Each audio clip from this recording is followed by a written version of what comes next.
Hello student, welcome to YouTube study. Myself Dinesh Yadav. आज की इस वीडियो में यूपी बोर्ड कक्षा 10 के बच्चों का गणित का मॉडल पेपर 2022 का सलूशन करेंगे। जितने भी बच्चे बोर्ड एग्जाम 2022 की तैयारी कर रहे हैं और 2022 में अच्छा स्कोर करना चाहते हैं तो ये मॉडल पेपर जरूर तैयार कर लीजिए। इसका मैं सलूशन बताएंगे A to Z क्वेश्चन का। देखिए, अगर जिस बच्चे का 50 नंबर आने वाला होगा और इस मॉडल पेपर को तैयारी कर लेता है तो मान लीजिए कि 60 नंबर फिक्स हो जाएगा, क्योंकि सेम ऐसा ही मॉडल पेपर के थ्रू आपका पेपर बनेगा। तो अनिवार्य है कि आप मॉडल पेपर, अंसाल पेपर, जितने भी है गेस क्वेश्चन पेपर, सभी को तैयार कर लीजिए बोर्ड एग्जाम देने से पहले। और जितने भी बच्चे इस चैनल पर नए हैं तुरंत जुड़ जाइए, क्योंकि यहाँ पर ऑल सब्जेक्ट का model paper solution, unsolved paper, important question आपको तैयारी कराया जाएगा। तो वीडियो को लाइक कर चैनल पर जुड़े रहिए। और यहाँ से स्टार्ट करते हैं। सबसे पहले नंबर देख सकते हैं, हाई स्कूल परीक्षा वर्ष 2021-22 यानी 2022 के बच्चों के लिए मॉडल पेपर यूपी बोर्ड ने सीधे सीधे जारी किया है, ताकि इसको अच्छे से तैयार करके और बच्चा अपना माप सके तैयारी, और इसी में से क्वेश्चन सीधे बोर्ड एग्जाम में टकराएंगे। देख सकते हैं, गणित प्रतिदर्श प्रश्न पत्र यानी कि मैथ का मॉडल पेपर है, और ये केवल प्रश्न पत्र, मतलब गणित का एक ही पेपर आपका होने वाला है, इसीलिए केवल प्रश्न पत्र लिखा है। और देख सकते हैं जो पूर्णांक है ये आपका 70 मार्क्स का है, ठीक है। और यहाँ पर देखिए समय जो है 3 घंटे 15 मिनट, सेम जो पेपर में आता है वही मॉडल पेपर में भी है। और यहाँ पर देखिए बहुत सारे बच्चे पेपर देने से पहले ये जानकारी नहीं पढ़ते हैं और सीधे सीधे क्वेश्चन सॉल्यूशन करना चल देते हैं, तो ये गलती है। तो यहाँ पर आपको सबसे पहले निर्देश पढ़ना बहुत ही जरूरी है। देखिए, प्रारंभ की 15 मिनट परीक्षार्थियों को प्रश्न पत्र पढ़ने के लिए निर्धारित किया गया है, इसलिए कि कौन सा क्वेश्चन कितने नंबर का है और कौन से खंड से कितने क्वेश्चन करने हैं, सभी इस निर्देश में दिया गया है। तो इसको पढ़ना बहुत ही जरूरी है। यहाँ पर देखिए सामान्य निर्देश दिया गया है, इसी को पढ़ना है। फर्स्ट नंबर कि इस प्रश्न पत्र में कुल 7 प्रश्न है, मतलब इस पेपर में आपको 7 क्वेश्चन मिलेंगे। दूसरा नंबर, सभी प्रश्न अनिवार्य यानी कि सभी को करना जरूरी है। अब यहाँ पर देखिए तीसरा नंबर, प्रत्येक प्रश्न के प्रारंभ में स्पष्ट उल्लेख है कि उसके कितने खंड करने हैं। ये आपको मालूम हो गया कि कौन सा प्रश्न कितने नंबर के हैं और किस खंड को कितने क्वेश्चन करने हैं। यहाँ पर 4 नंबर, प्रत्येक प्रश्न के अंक उसके सम्मुख अंकित है, यानी कि उसके सामने लिखा हुआ है कि कौन सा क्वेश्चन कितने नंबर का है। अगर आप छोड़ देते हैं तो इतना नंबर सीधे सीधे कट जाएगा। यहाँ पे 5 नंबर देखिए, प्रथम प्रश्न से आरंभ कीजिए और अंत तक करते जाइए। जो प्रश्न न आता हो उसमें समय यानी कि उसमें व्यर्थ समय नष्ट न कीजिए, यानी कि जो क्वेश्चन आपको आता हो उसे करते जाइए, जो नहीं आ रहा उसको छोड़ दीजिए, टाइम उस पर वेस्ट मत कीजिए, वो कह रहा है इसमें। यहाँ पे 6 नंबर, यदि रफ कार्य के लिए स्थान अपेक्षित है तो उत्तर पुस्तिका के बाएं पृष्ठ पर कीजिए और फिर काट यानी गुणा का निशान उस पृष्ठ पर कोई हल ना कीजिए। मैं बताऊंगा इसी कॉपी पे कि कैसे करना है, तो अंत तक बने रहना है लाइक करके। और यहाँ पे देखिए 7 नंबर, रचना के प्रश्नों के हल में रचना रेखा न मिटाएं, यानी कि आपको पेंसिल से नहीं बनाना है, पेन से भी बनाएंगे ताकि मिटेगा नहीं। बहुत सारी कॉपी होती है जो बोर्ड एग्जाम में, तो बच्चों के कॉपी से घिस जाने के बाद वो मिट जाता है, तो आपको पेन से यूज करना है वहां पे बोर्ड एग्जाम में, ठीक है। मैं बताऊंगा, यदि पूछा गया हो तो रचना के पद संक्षेप में अवश्य लिखिए। अब इसके बाद 8 नंबर देखिएगा, कह रहा है कि प्रश्न संख्या 1 से 1 के अतिरिक्त सभी प्रश्नों के हल के क्रियापद स्पष्ट रूप से लिखिए। प्रश्नों के हल को उत्तर पुस्तिका के दोनों ओर लिखना है। मैं बताऊंगा अभी कैसे करना है। यहाँ पे 9 निर्देश दिया, इसको पढ़ना बहुत ही जरूरी है। जिन प्रश्नों के हल में चित्र खींचना आवश्यक है उसमें स्वच्छ एवं स्पष्ट चित्र अवश्य खींचिए, और चित्र के बिना ऐसा हल अशुद्ध तथा अपूर्ण माना जाएगा। क्या बताया जा रहा है कि जो प्रश्न में आपको फिगर बनाना है उसको साफ और स्पष्ट खींचना है। अगर आप फिगर बनाने के लिए बोला है और आप नहीं करते हैं तो आपका जो प्रश्न है वो अशुद्ध और अपूर्ण माना जाएगा, उस पर आधे नंबर भी मिलेगा। तो मैं बताऊंगा, अंत तक बने रहिए। और चलिए इस मॉडल पेपर की हम पूरी सॉल्यूशन की बात करेंगे। सबसे पहले नंबर, यहाँ से क्वेश्चन स्टार्ट होता है आपका फर्स्ट नंबर, जो कि ऑब्जेक्टिव क्वेश्चन होने वाला है। देख सकते हैं इसमें पहला नंबर जो दिख रहा होगा आपको क्वेश्चन, ऊपर क्या लिखा है इसमें कि सभी खंड कीजिए, यानी कि सभी खंड करना अनिवार्य, आपको मालूम हो गया पहले ही। और कह रहा है कि प्रत्येक खंड के उत्तर के लिए 4 विकल्प दिए गए हैं, जिसमें से केवल एक सही होगा। सही विकल्प छांटकर उसे उत्तर पुस्तिका में लिखना होगा। चलिए फर्स्ट नंबर जो क्वेश्चन दिख रहा है आपका क नंबर, निम्नलिखित में से कौन सा सह अभाज्य संख्याओं का युग्म है, यानी यहाँ पे आपको बताना है। तो यहाँ पर आपको 4 ऑप्शन दिख रहा है, ठीक है, और ऑप्शन को सॉल्व करके युग्म देखना है कि कौन सा सह अभाज्य संख्या का युग्म है। तो देखिए आप पहले से अगर पढ़े रहेंगे तो फटाक से पहले ऑप्शन देखते ही बता देंगे। अगर आप चेक करके करेंगे तो कैसे करेंगे बोर्ड एग्जाम में, देखिए जैसे 14, 35, 18, 25, 31, 93, 32, 62 है, इसमें से कौन सा सहअभाज्य संख्या है? तो इसका थ्योरी आपको मालूम है, इजिली आप पकड़ लेंगे। देखिए जिन इस युग्म में से जिसका HCF यानी कि मसा एक आ जाएगा, वो जो युग्म होगा वो सहअभाज्य होगा। एक मसा आ जाए तो सिंपली समझ लीजिए कि वो सहअभाज्य संख्याओं का युग्म है। ठीक है, कैसे करना है, मान लीजिए चेक करना है इसमें से कौन सा सही है। तो ये मान लीजिए कि आपका कॉपी है और इस पर बाएं तरफ आपको रफ कार्य करना है, तो यहाँ पर रफ कार्य आप लिख लेंगे बाएं तरफ, रफ कार्य। ठीक है, और अगर आपको चेक करना है तो कैसे चेक करेंगे, सबसे पहले नंबर लिखा है 14 और एक लिखा है 35, इसका हम देखेंगे फैक्टर निकाल करके मसा HCF की किसका एक आ रहा है, तो ये 2 साते 14 और 7 एकम में 7 कट गया, ये 5 से कटा दीजिए, 5 7 35, 7 एकम में 7, इसका फैक्टर कितना आ गया 2 गुणे 7 यानी 14 का आ गया, और ये इसका फिर इंटू 1 कर लेंगे। ठीक है, अब यहाँ पे देखिए 35 का कितना हो जाएगा, तो ये आ जाएगा 5 गुणे 7 गुणे 1, इसमें देखिए 7 भी मिल रहा है 1 भी मिल, यानी कि यहाँ पर जिसका मौसा एक आ जाए HCF वो हो जाएगा सहअभाज्य संख्या। इसमें नहीं आ रहा है एक, इसमें अधिक आ रहा है। इसका देखिए 18 और 25 का, तो इसका 18 का अलग निकाल लीजिए और 25 का अलग निकाल लीजिए HCF। चलिए 2 से कटे 2 9 18, 3 से कटे 3 3 का 9 और 3 एकम में 3 कट गया ना, 5 से कटाइए इसका 5 25 25, 5 एकम 5। ठीक है, पहले 18 का फैक्टर देख लेते हैं यहाँ पे। ठीक है, 18 का कितना आया है, पहले 2 गुणे 3 और गुणे 1। ठीक है, और इसी तरीके से 25 का भी देख लेते हैं, तो 5 गुणे 5 और गुणे 1। देखिए जिसका मसा HCF एक आ गया हो, तो देखिए यहाँ पे इसका 1 मिल रहा है, यानी कि जो जिसका HCF एक आ गया वो सहअभाज्य संख्याओं का युग्म कहलाएगा। ठीक है, अभाज्य, तो इसका 1 आ रहा है, मतलब कि ये जो दूसरा ऑप्शन दिख रहा है ना, ये दूसरा वाला, यानी कि यहाँ पे 18 और 25 ये करेक्ट हो जाएगा इसका आंसर। तो ये रफ कार्य में इस तरीके से चारों ऑप्शन चेक कर लेंगे, किसका HCF मतलब कि एक आ रहा है वो हो जाएगा, वो युग्म सहअभाज्य संख्या होगा। तो यहाँ पे प्रश्नोत्तर संख्या पहले कैसे लिखना है लिख लीजिए आराम से, यहाँ इस तरीके से प्रश्नोत्तर संख्या। ठीक है, इस तरीके से प्रश्नोत्तर संख्या लिख लेंगे, और 1 नंबर कर रहे हैं तो 1 नंबर इस तरीके से लिख लेंगे, और अगर टाइम मिले तो आप अंडरलाइन कर देंगे तो और भी बेहतरीन हो जाएगा इस तरीके से। और यहाँ पे पहला का क कर रहे हैं तो यहाँ पर क नंबर इस तरीके से पहला लिख लीजिए और इसका क लिख लीजिए। ठीक है, आपको बोर्ड एग्जाम में केवल ब्लू और ब्लैक पेन का ही यूज करना है, ये ध्यान में रखिएगा। ठीक है, तो यहाँ पर पहला का क कर रहे हैं, कौन सा ऑप्शन सही था, तो दूसरा, तो इस तरीके से दूसरा नंबर लिख लेंगे और वो ऑप्शन उतार देंगे, 18 और कम्मा हो जाएगा 25, हो जाएगा ना। इस तरीके से आपको बोर्ड एग्जाम में सभी ऑब्जेक्टिव को कर लेना है।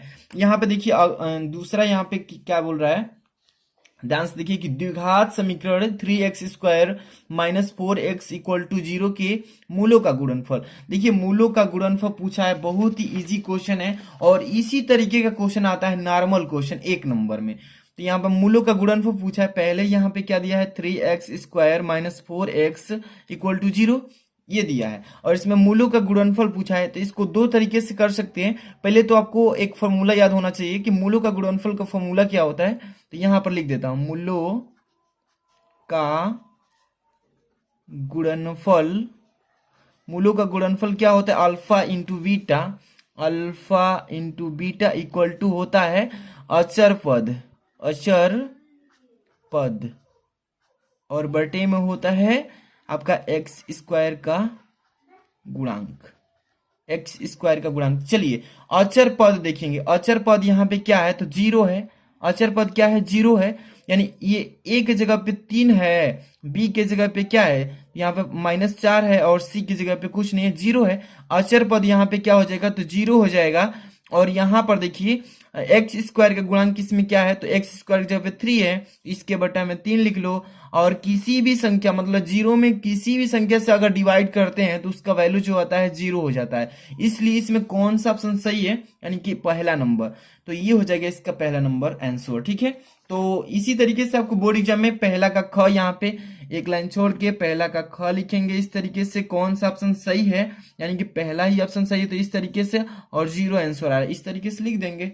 कोई भी डाउट हो तो आप कमेंट करके पूछ सकते हैं। आप तो आप समझ ही गए कि बोर्ड एग्जाम में आपको ऑब्जेक्टिव को कैसे लिखना है। इसके बाद अगला क्वेश्चन देखेंगे। इसमें सभी क्वेश्चन मोस्ट इंपॉर्टेंट ही है फॉर बोर्ड एग्जाम 2022।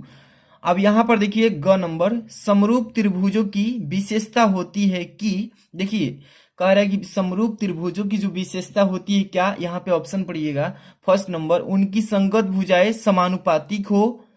पहला कह रहा है कि उनकी जो संगत भुजाएं हैं वो समानुपातिक हो, और सेकंड नंबर कह रहा है कि संगत कोण बराबर हो, और यहाँ पे तीसरा कह रहा है कि उपयुक्त में से दोनों, और यहाँ पे कह रहा है कि इनमें से कोई नहीं। तो देखिए आपको मैं यहाँ पे बता देता हूँ।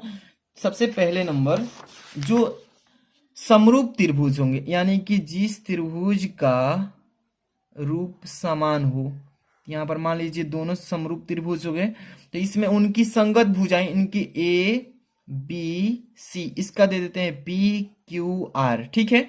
और यहाँ पे जो संगत भुजाएं ए बी और बटे में पी क्यू, ठीक है। मान लीजिए कि जो संगत भुजाएं हैं समानुपातिक इस तरीके से होगा, और संगत कोण भी बराबर, तो इसका कोण जो होगा जितने अंश का उतना ही इसके भी, उतने ही इस त्रिभुज का अंश का कोण होगा, जितना ये होगा इतना ये भी होगा। तो देखिए वही कह रहा है, तो ये दोनों ऑप्शन सही है, पहला और दूसरा दोनों सही है। इसका मतलब जो ऑप्शन नंबर 3 है ये करेक्ट हो जाएगा, ठीक है।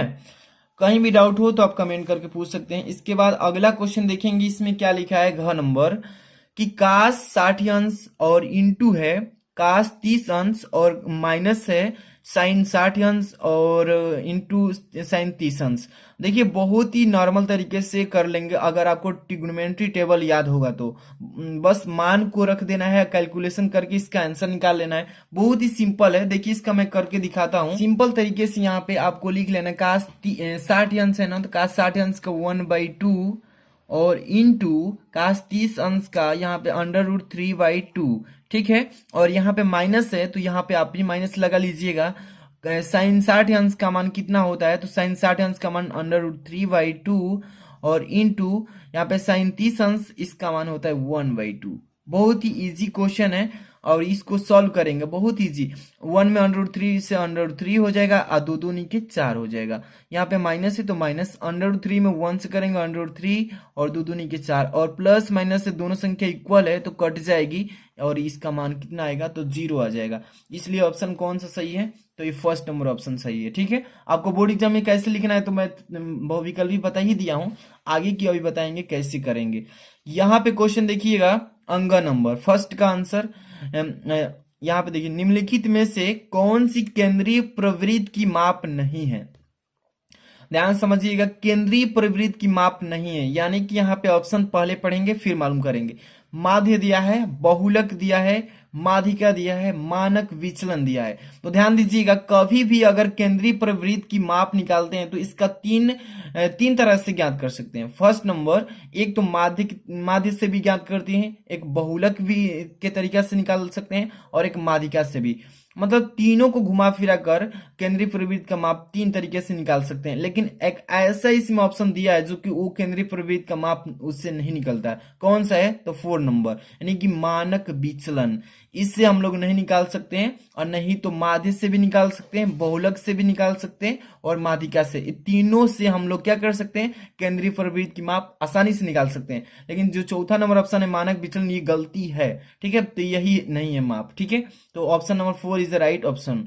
अब चलते हैं नेक्स्ट क्वेश्चन की तरफ। यहाँ पे 6 नंबर क्वेश्चन देखिएगा, जो यानी कि 6 नंबर, क्या लिखा है इसमें, कि दो बिंदुओं के निर्देशांक दे रखा है। इसमें एक दिया है -8,0 तथा दूसरा दिया है 0,-8 है। इन बिंदुओं से बने रेखाखंड के मध्य बिंदु के निर्देशांक बताइए। रेखाखंड के मध्य बिंदु का निर्देशांक, चलिए इसको कैसे करते हैं। x के रूप में सबसे पहले इसका मान याद होना चाहिए, ठीक है। x इक्वल टू होता है x1 प्लस x2, और बटा में क्या होता है, यहाँ पे 2, ठीक है। और इसके बाद y के पद में लिख लीजिए, y इक्वल टू यहाँ पे y1 अब प्लस हो जाएगा y2 और बटे में होता है 2। सिंपल तरीके से इसका मान इतना लिख लेंगे सूत्र। यहाँ पे देखिए ये हो जाएगा आपका x1, ये हो जाएगा x1, ये हो जाएगा y1, ये हो जाएगा x2 और ये हो जाएगा y2। ठीक है, इस तरीके से इंडिकेट कर दिया हूं और बस मान को पुटअप करना है फॉर्मूले पर। x इक्वल टू x1 का मान -8 है और प्लस यहाँ पे x2 कितना है तो 0 है, इसको 0 लिख लीजिए और बटे में लिख लीजिए 2। अब इसको इस तरीके से ब्रैकेट में कर लेंगे। ठीक है, अब यहाँ पे देखिए y के पद में चलते हैं पहले, y वाला में y1 कितना है तो 0 है और यहाँ पे बीच में प्लस है और y2 कितना है तो -8, इसको कोष्टक में -8 इस तरीके से और बटे में लिख लेंगे 2। ठीक है, चलिए दोनों को सॉल्व कर लेते हैं पहले एक एक नंबर। x इक्वल टू 8 -8 और बटे में 2, इधर आइए y बराबर भी लिख लीजिए -8 और इधर हो जाएगा 2। यानी कि देखिए इसको काट भी देंगे तो ये हो जाएगा x का मान एक आएगा -4 और यहाँ पर y का मान आएगा -4। यानी कि दोनों कितना आ गया तो -4 -4, ये हो जाएगा आपका आंसर। ठीक है, कहीं भी डाउट हो तो आप कमेंट में पूछ सकते हैं। तो यहाँ पे देखते हैं कौन सा ऑप्शन सही है। पेज को उलट रहे हैं, अभी नेक्स्ट पेज में है इसका, यहाँ पे ऑप्शन दिख रहा है ऑप्शन, यानी कि 3 नंबर ऑप्शन -4 -4, ये हो जाएगा इसका आंसर। ठीक है, अब हम चलेंगे इसके बाद सेकेंड नंबर क्वेश्चन से स्टार्ट करेंगे। बहुत ही इजी क्वेश्चन दिया है मॉडल पेपर में जो यूपी बोर्ड ने खुद लॉन्च किया है, इसी का सोल्यूशन कर रहे हैं हम लोग। यहाँ पे देखिए सभी खंड करना है इसमें भी, यानी कि कितने खंड है क ख ग घ, यानी 4 है, चारों को करना जरूरी है। पहले नंबर क्वेश्चन को पढ़ते हैं।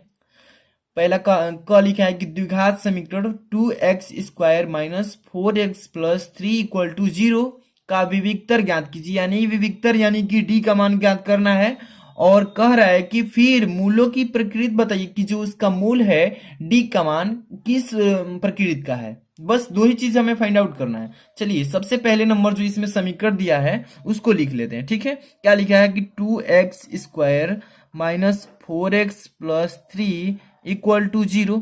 अब हम इसको तुलना कर देते हैं किस चीज से, ax² + bx + c = 0। ठीक है, इससे हम इसका तुलना कर देंगे तो सबसे पहले नंबर आपको मालूम हो जाएगा कि a का मान कितना दिया है तो a के जगह पे 2 दिया है, b के जगह पे -4 दिया है, ये -4 है। ठीक है, c के जगह पे कितना है तो 3 दिया है, सॉरी 3 है ना, 0 लिखा हूं, 3 दिया है। ठीक है, अब इसके लिए फॉर्मूला विविक्तर ज्ञात करने के लिए फॉर्मूला क्या होता है, capital D equal to b² - 4ac होता है ना। अब इसी पर रख देना, इसलिए आसानी से इसका मान आ जाएगा विविक्तर। पहले d निकालिए, चलिए d का मान b के जगह -4 का वर्ग कर लीजिएगा और -4 a के जगह कितना है तो 2 है तो 2 लिख लीजिएगा और c के जगह कितना है 3 है।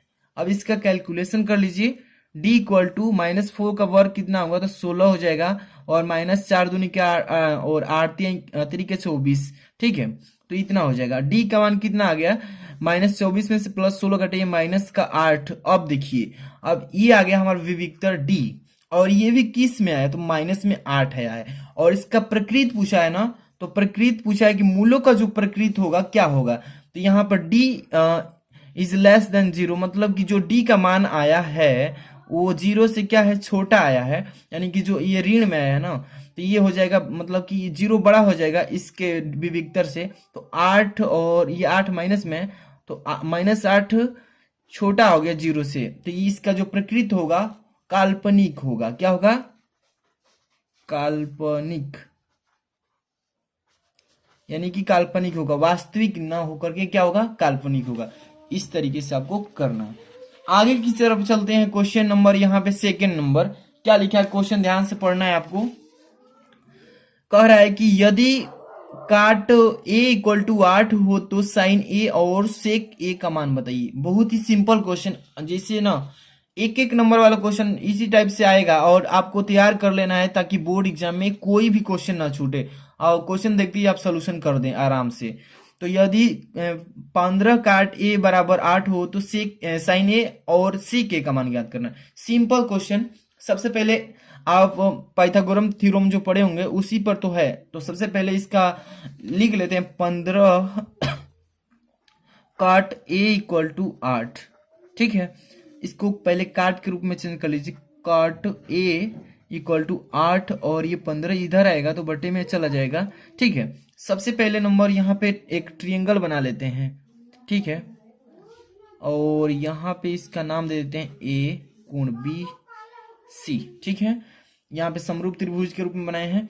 यहाँ पर देखिए, यहाँ पे कॉट ए, आप यहाँ पर इजिली आपको मालूम हो जाएगा, ये वाला फॉर्मूला याद होगा आपको, लाल बटा में होता है का। ये वाला फॉर्मूला पे आप आसानी से इसका मान को पहले रख लेंगे कि कौन सा किस भुजा का मान दिया है, और तब से पहले यहाँ पर साइन ए और सेक ए का इजिली से आसानी से मान निकाल लेंगे। ठीक है, तो सबसे पहले नंबर देखिए, काट ए दिया है ना, तो ये किस चीज का, ये मतलब tan का उल्टा होता है काट, तो इसको हम tan के रूप में भी चाहेंगे तो लिख लेंगे इस तरीके से, tan a इक्वल टू कितना हो जाएगा, 15 ऊपर चला जाएगा और ये 8 जो है नीचे आ जाएगा, तो ये tan के रूप में लिख लिए। तो tan जो होता है ये होता है लाल बट्टा में कक्का, यानी लंब का मान कितना है, तो 15 दिया है। और ठीक है, और यहाँ पे आधार, लंब बटा में आधार कितना है, तो 8 दिया है। ठीक है, इस तरीके से इंडिकेट कर लेंगे। अब हमें क्या निकालना है, केवल कोण निकालना है। कोण को यहाँ पे AC से डिनोट कर देंगे हम। ठीक है, मतलब कि कोण निकालना है। तो चलिए इसको हम पहले कैसे इस कोण का मान निकालते हैं। तो ये है, इस जो कोण है ये AC भुजा है, तो इसका AC का वर्ग कर लेते हैं। ठीक है, लंब का स्क्वायर यानी AB का स्क्वायर धन BC का स्क्वायर यानी आधार का स्क्वायर, ये पाइथागोरस प्रमेय पर हम कर रहे हैं। ठीक है, AC का मान निकालना है, तो AC तो ऐसे ही रहेगा। AB का मान दिया है पहले से 15, तो 15 का वर्ग कर लीजिएगा, अब प्लस BC कितना है, तो 8 दिया, इसका भी वर्ग कर लीजिए। अब यहाँ पर AC का मान लिखिए, AC का स्क्वायर कीजिए, 15 का 25 225 हो जाएगा, प्लस 8 का 64 हो जाएगा, वर्ग कर रहे हैं। ठीक है, यहाँ पर AC का स्क्वायर कर लीजिएगा और दोनों का जब जोड़ेंगे तो ये कितना आएगा, तो 289 आएगा। ठीक है, स्क्वायरिंग बोथ ऑफ साइड अगर करेंगे तो यहाँ पर AC बराबर हो जाएगा, अंडर रूट में कितना होगा, तो ये 289 हो जाएगा, और अंडर रूट में इसको कितना का वर्गमूल है, तो AC इक्वल टू यानी 17 गुणे 17 लिख सकते हैं।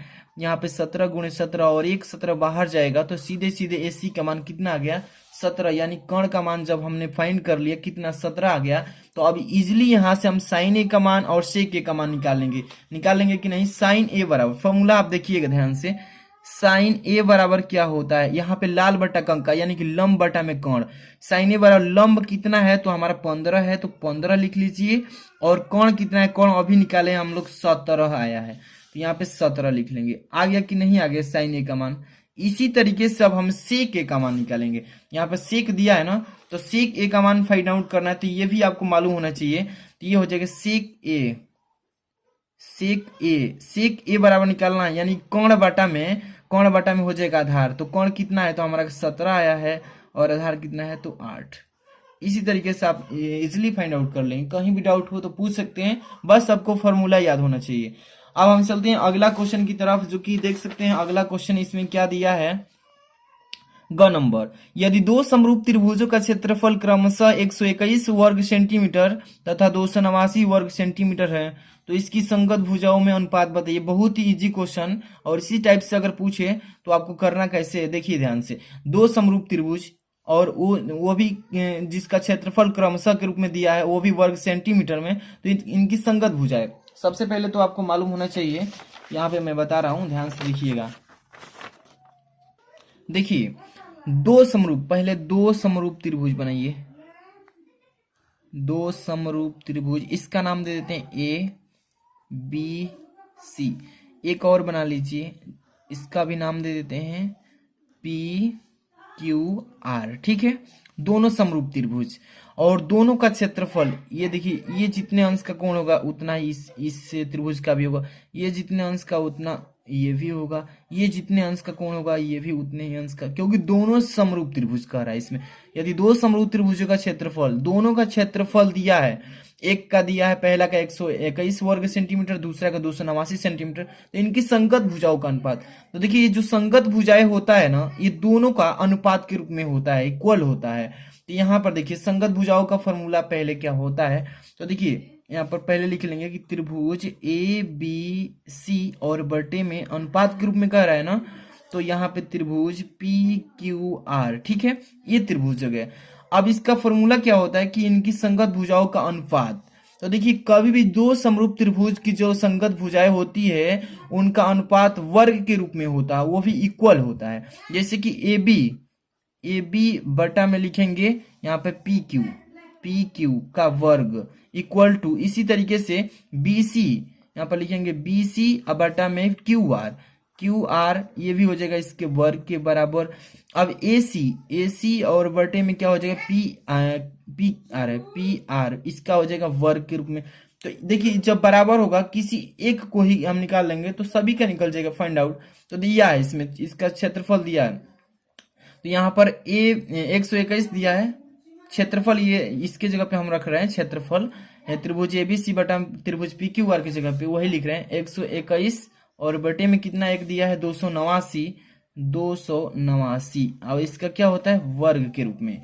यहाँ पर इजिली यहाँ पे हम लिख सकते हैं ये कितने का वर्ग है तो 11 का, और ये कितना है तो 17 का, और यही इसका आंसर हो जाएगा। बहुत ही सिंपल तरीके से निकाल लिए और इसी तरीके से करना होता है। इसके बाद अगला क्वेश्चन देखेंगे, यहाँ पे क्या लिखा है घ नंबर कि यदि किसी बंटन का माध्य 16 और बहुलक 13 हो तो बंटन की माध्यिका। बहुत इजी क्वेश्चन जो विकल्प में दिया था, विकल्पी क्वेश्चन हम लोग अभी किए ना उसी में दिया था इसका फॉर्मूला। ठीक है, सबसे पहले नंबर क्या क्या दिया है इसको नोट कर लेते हैं घ नंबर का, ध्यान से बस देखते चलिए कि क्वेश्चन क्लियर होगा। यहाँ पे माध्य दिया है इसका, तो माध्य कितना दिया है तो 16 दिया है। बहुलक कितना दिया है तो बहुलक, इसका बहुलक दिया है 13। ठीक है, और यहाँ पे इसका माध्यिका निकालना है, माध्यिका निकालना है। इसके लिए फॉर्मूला होता है, जिस बच्चे को अगर फॉर्मूला मालूम होगा वो इसलिए इसका बहुलक निकाल पाएगा, यानी कि माध्यिका निकाल पाएगा। इसके लिए होता है फॉर्मूला बहुलक बराबर होता है 3 गुणे माध्यिका। याद कर लीजिए आप भी, जिस बच्चे को अगर याद नहीं है, 3 गुणे माध्यिका और यहाँ पे -2 गुणे माध्य होता है, 2 गुणे माध्य। चलिए इसमें से देखिए हमें बहुलक दिया है पहले से, यहाँ पर दिया है मैंने लिखा है ना, देखिए ध्यान से कितना है बहुलक 13 है, तो 13 और बराबर लिख लेंगे 3 गुणे माध्यिका। माध्यिका नहीं मालूम है ना, इसका निकालना है, तो इसके जगह पे हिंदी क्या लिखे, कोई एबीसीडी के अक्षर मान लेते हैं, एक्स मान ले। ठीक है, एक्स है और -2 गुणे और माध्य कितना है तो 16 है। ठीक है, 16 लिख लेंगे, बहुत इजी तरीके से कर लीजिए।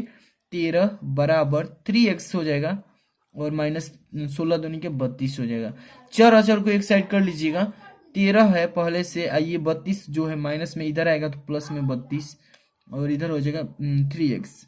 यहाँ पे जोड़ लीजिए कितना हो जाएगा 45 हो जाएगा और इधर हो जाएगा 3x। x का मान निकाल लीजिए 45 यानी 45 बटे में 3 यानी 15 या 45। x का मान कितना आ गया 15, यही हमारा आ गया, यानी कितना निकालना था माध्यिका, ये आ गया हमारा माध्यिका, आंसर हो जाएगा ये। ठीक है, कहीं भी डाउट हो तो आप कमेंट करके पूछ सकते हैं।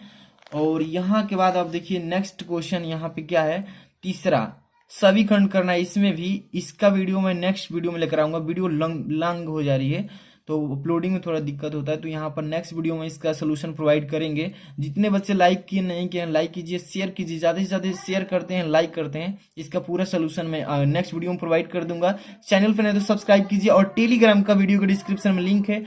मेरा दूसरा भी चैनल है जिस पर ऑनलाइन टेस्ट में लेने वाला हूँ, तो उसको सब्सक्राइब कर लीजिए, नीचे डिस्क्रिप्शन में चेक कीजिए।